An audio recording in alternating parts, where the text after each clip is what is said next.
All right, guys, we are going to start with Unit 2 notes today. So that's going to cover classification of matter, physical chemical changes, and states of matter. Okay, up first we have this matter flowchart. Basically, you've heard that everything is composed of matter, and we can break that down into mixtures and pure substances based on whether we can separate them by physical means. So you're going to ask yourself this question: is it able to be separated physically? That just means whether you can physically pull them apart to separate them. And if the answer is no, then we're in pure substances. And then we have another question: can it be decomposed by chemical means? If the answer is yes, then we are down here into compounds. And if the answer is no, we are in elements. Okay, and back up at the top. If it was yes, that it could be separated with physical means, then we are in mixtures. Basically, there are two types of mixtures, and the way we distinguish between them is by asking ourselves one more question: is the composition uniform? That just means, does it all look the same? And if the answer is yes, then we are in homogeneous mixtures, or we can call it a solution. And if the answer is no, then it's a heterogeneous mixture. All right, let's focus on the pure substances route of this tree for a little more in depth. Okay, now in pure substances we have elements, and elements are composed of identical atoms. What that means is that it's all one thing and that it can be found on the periodic table of elements. So we have a couple examples here: copper and titanium. And if something is composed of two or more elements, then we call that a compound. And the properties are different than the individual elements. And we have a couple of examples here: salt, water, carbon dioxide. Okay, in a homogeneous mixture, also called a solution, there is an even distribution of the components and it kind of all looks the same. That's what we mean by uniform composition. We have a couple of examples down here: a saline solution, which is basically just kind of salt water, and air. You might not think of air as a solution, but it is a mixture of gases that all looks the same, right? You can't tell this oxygen atom from this nitrogen atom. And finally, our last example is cool.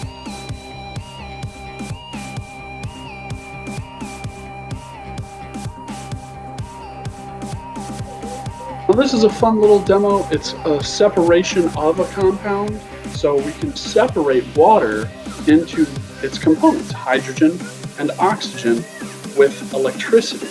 I do have a little demo you can watch about that. Basically, you'll get twice as much hydrogen as you will oxygen because there is 2 hydrogens for every 1 oxygen in H2O. Okay, our last slide on classification of matter is about heterogeneous mixtures. So that is an uneven distribution of components. Basically, it's a mixture, but it doesn't look uniform. It doesn't all look the same. So a few examples here: we have granite, Italian salad dressing, and orange juice. It doesn't all look the same. Okay, moving right along to describing matter. We have to talk about physical and chemical properties and changes. Okay, so this says, a characteristic of a substance that can be obtained without changing its identity. So anything that we can find out about a substance without changing it would be a physical property. Here's a couple of examples: magnetism, density, also boiling point, melting point. So similarly, a physical change is a change in the form of a substance without changing its identity. Now, these physical properties remain the same, and these are often reversible. A couple examples here: dissolving and grinding, also ripping, and any phase change as well, whether that's going from a solid to a liquid or a liquid to a gas. All of those are reversible. Now, this is where we really get into interesting chemistry. A chemical change, a change in the identity of a substance. It becomes a different thing. So its properties change, and often it's also irreversible. Basically, if I'm asking you on an assignment whether something is a physical or chemical change, you'll almost always know the difference because something will be either reversible or not reversible. If you ask yourself that question, whether something can be reversible, that might give you a clue to those questions. Couple examples down here, anything that's burned or rusted will be a chemical change. It cannot go back to those objects. Also, some indications that a chemical change has taken place is often a color change, or a formation of a gas, or when heat or light is released. Okay, and lastly, we have a chemical property. This is a characteristic that indicates whether a substance could undergo a chemical change or not. A couple examples here: flammability, reactivity, that's saying it is able to be put on fire, it is able to be reacted. And finally, we have the states of matter here. We should talk a little about the kinetic molecular theory. Basically, this is a theory that everything is made up of very tiny particles, and that they are always constantly moving. And the motion of these particles increases as temperature increases. Now, you've for sure seen this before, the 4 states of matter. The first one we're going to talk about is solids. They have a low kinetic energy, which means the particles can barely vibrate, they can't really move back and forth, and they have a definite shape and volume. That just means that they're really locked into place. Next one we have is liquids.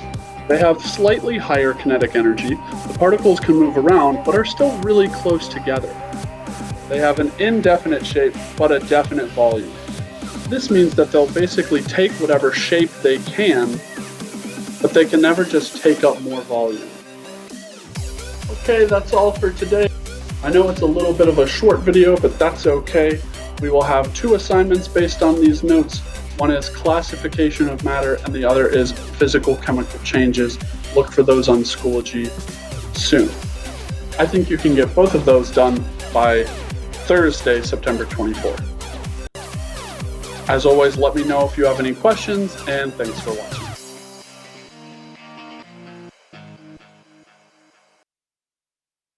Okay, here is an electrolysis apparatus, and this is the solution that we put it in.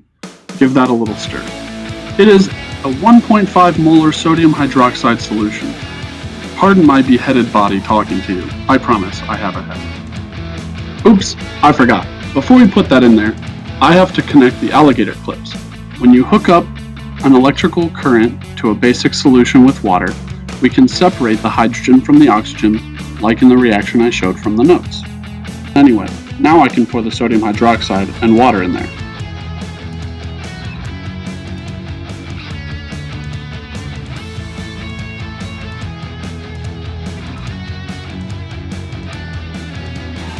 Now we have these little test tubes that the gases are going to go in. I have to be careful that the test tubes are full of the liquid.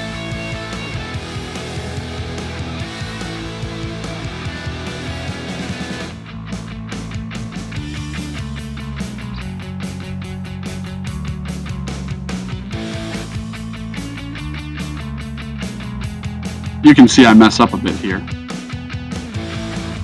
Now I put the test tubes on top of the electrodes. These metal rods are what is going to be electrified.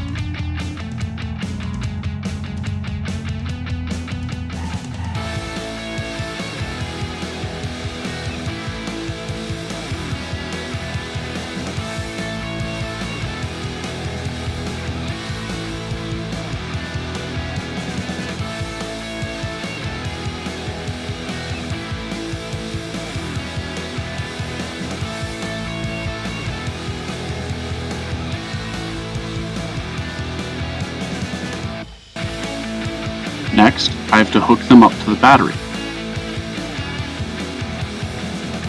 And finally, this battery will split water into hydrogen gas and oxygen gas. You're welcome for speeding up the video here. It took much more time in person.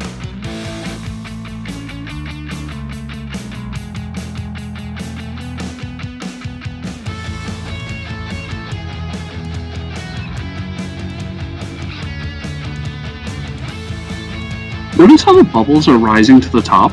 This is a little strange. It was filled completely with liquid, but we made a gas, and the gas is coming off of those metal rods. So the bubbles of gas that we produced rise up the test tubes and then have nowhere to go. they actually forced the liquid out of the bottom of the test tube back into the plastic container. Neat!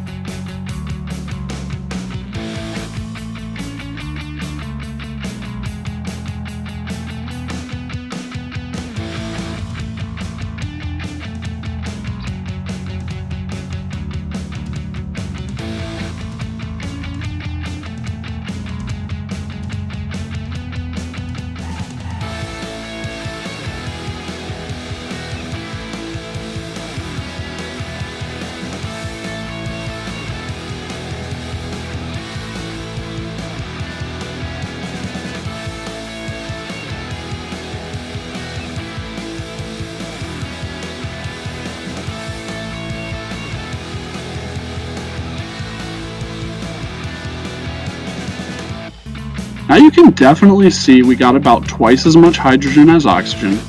This is because of that 2 in front of the H2 in the equation.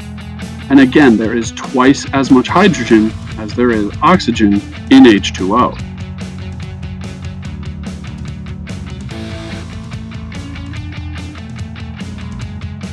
So I disconnect the battery, which breaks the circuit and stops the reaction. And if you know anything about hydrogen gas, it could be that you know it's explosive. So we get to test it. The best way to test whether something is explosive? Anyone? Light it on fire!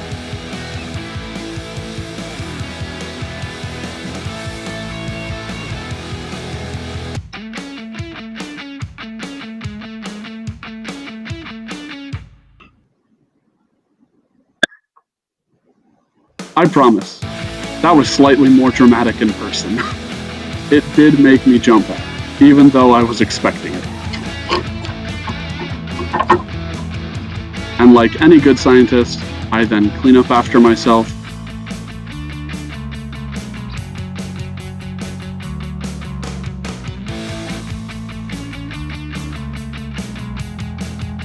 I totally wanted to put the cleanup song here, but I didn't want a copyright strike.